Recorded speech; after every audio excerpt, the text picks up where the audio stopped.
Alright, so the Democratic debate just ended. It's 8:01 p.m. right now, and 1 minute ago, and I have some thoughts on it. Now, this is thoughts from the perspective of an environmentalist, so if you don't care about the environment, this video isn't for you. So again, right off the bat, we live tweeted this from an environmentalist perspective on Twitter at @WeAreEcocentric. We'll do the same thing tomorrow.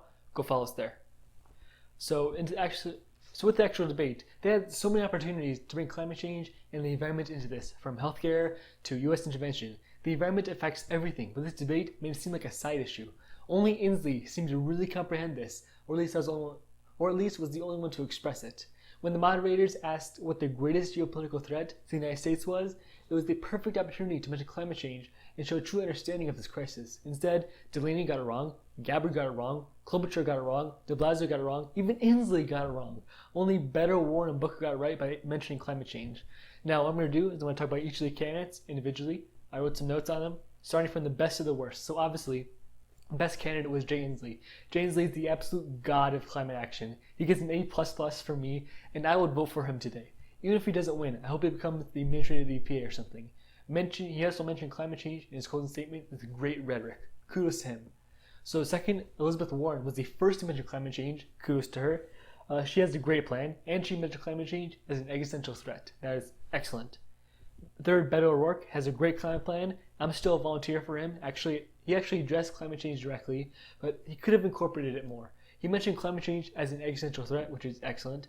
He also mentioned climate change activists in his closing statement. Love that.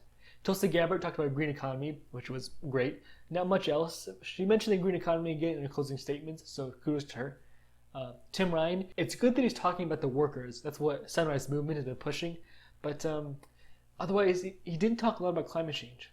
So now we're getting to the lower half of the candidates. John Delaney, a carbon tax is nice, but it should not be the only solution. That's kind of how he's pushing it. His talk of bipartisanship is alarming, since it means he'll compromise at a time when compromise will lead to our destruction. Cory Booker, similar to de Blasio, didn't even mention climate change, but also wasn't asked about it. Similar to Beto, he mentioned it as an existential threat. So Bill de Blasio, neutral statement, he didn't even mention climate change, but he also wasn't asked about it. Julian Castro basically deflected a question about climate change, not my candidate.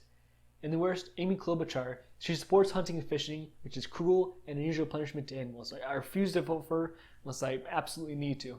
So those are my thoughts on the first Democratic debate from the perspective of an environmentalist. We'll do the same thing tomorrow. Again, follow us on Twitter at @WeAreEcocentric. We'll be live tweeting the whole thing. And yeah, see you tomorrow.